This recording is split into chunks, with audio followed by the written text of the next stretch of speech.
شب خیز که عاشقان به شب راز کنن، گرد در بام دوست پرواز کنن. هر جا که دری بود به شب در بندن، الا در دوست را که شب باز کنن. سبحان الله. پس تنها راهی که شب نداره و تاریکی نداره راه خداست، محجة البیضاست. کسی از این راهی که شبش مثل روزش روشنه منحرف نمیشه مگر اینکه هالکه، هلاک شد. آدم اگه تو روشنایی بیفته، تو روشنایی سقوط بکنه، کسی تو تاریکی تو چاله بیفته، اون یه چیزی تاریکه، ندید سرش به تیر برق خورد. و کسی تو روشنایی سرش به تیر برق بخوره، حتما چشمشو بسته غافل بوده. الان خورشید داره میتابه، کسی معذور نیست که این نور رو نبینه مگر یک نفر، این که چشمشو ببنده. پس وجود نور کافی نیست برای دیدن، باید چشمم باز باشه. وجود پیامبر و قرآن کافی نیست برای هدایت، باید تو هم پذیرش داشته باشی. اگر کافی بود پس ابو جهل هم هدایت میشد، ابو لهب هم هدایت میشد. ما خود تو را ندیدیم، نام خوشت شنیدیم. اما ابو جهل دیده، ابو لهب دیده، ام جمیل دیده، ولید ابن المغیره دیده.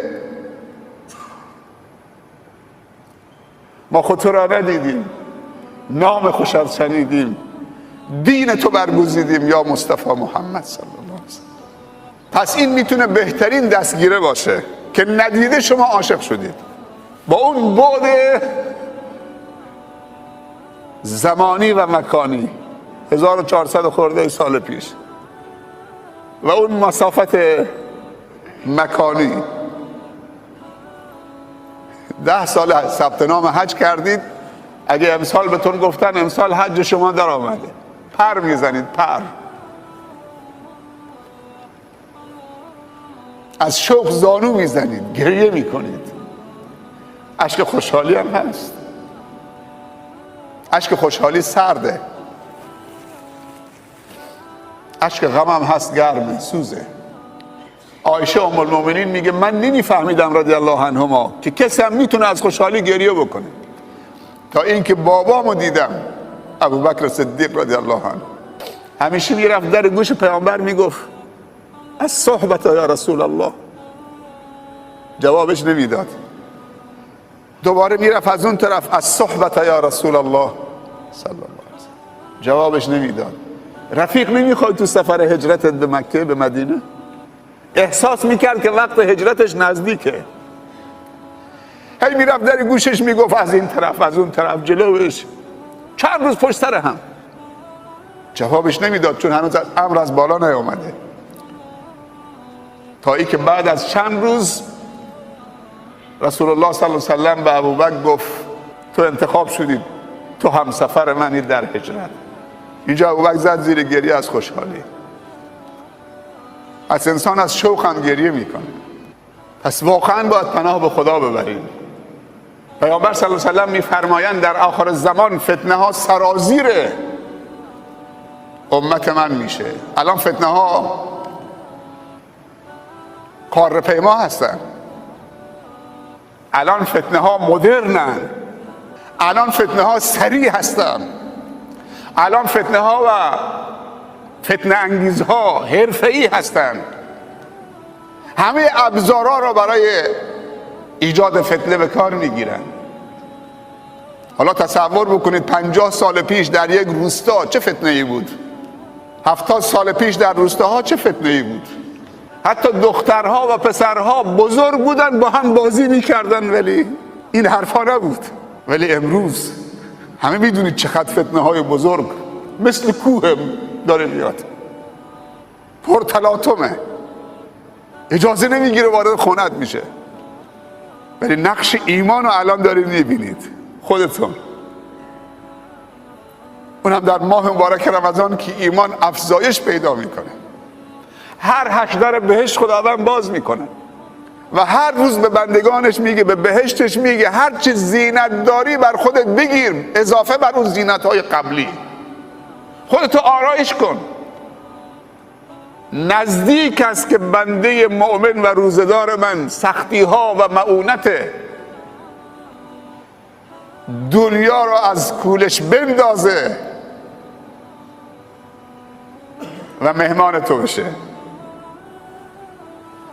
پس ایمان وجود داره و ایمان میتونه نقش آفرینی بکنه در مقابل این فتنه ها. فتنه تا زیر پتوی دختر و پسرمان رفته.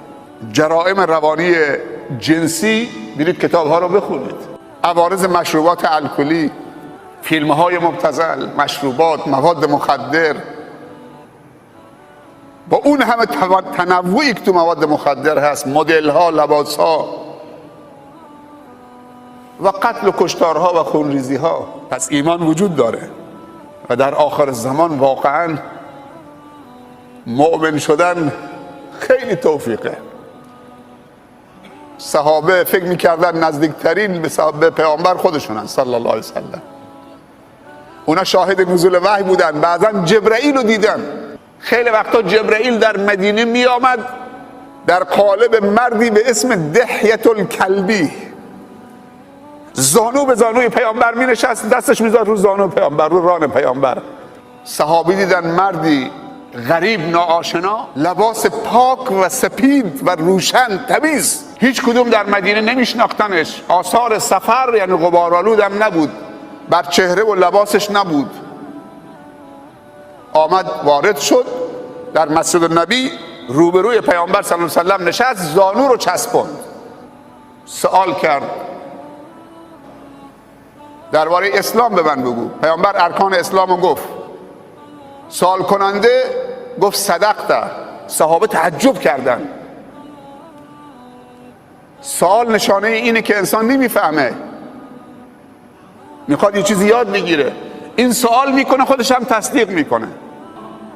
ارکان ایمان هم بهش گفت صدقت. احسان هم گفت صدقت.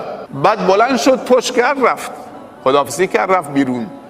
پیامبر به صحابه گفت شما فهمیدید که اون کی بود؟ گفت اون جبرائیل امین بود، آمده بود دین رو به شما آموزش بده. تا دویدن رفتن که آثاری ازش نیست.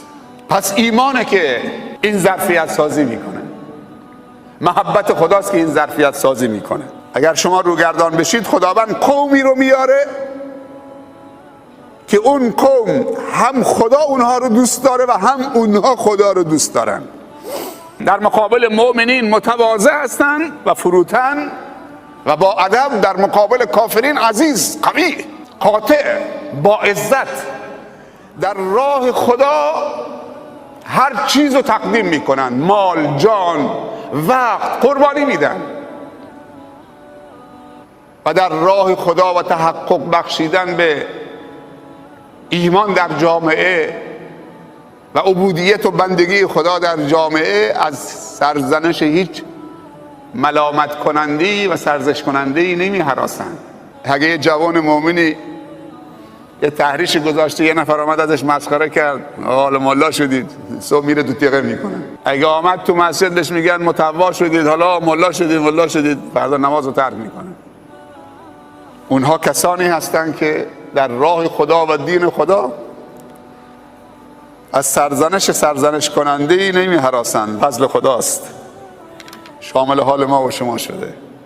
صحابه سوال کردند، احساس میکردن چون پیامبر رو میبینن، با پیامبر زندگی میکنن، شاهد نزول وحی هستن، در زمان نزول وحی دارن زندگی میکنن، شاهد جبرائیل هستن، پس اونها دیگه نزدیکترن.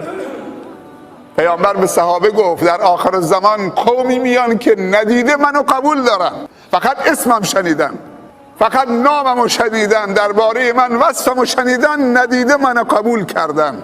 و ما ایرانی ها یه دستگیره دیگه هم داریم، سلمان فارسی رضی الله عنه. گفتن اونها چه قومی هستن؟ پیامبر گفت قوم این آقا، اشاره به سلمان کرد. و پیامبر صلی الله علیه وسلم وقتی که سلمان فارسی داستان اسلامش رو بیان کرد، عمر بلند شد دست سلمان گرفت، گفت تو از خانواده ما، بیا پیش ما. اون یکی بلند شد دست سلمان گرفت، دعوا شد رو سلمان. پیامبر دید که سر و صدا بلند شد، گفت بحثتون رو چیه؟ گفتن دعوای ما رو سلمانه. داستان سلمان فارسی واقعا تکان دهنده است و واقعا شنیدنی است.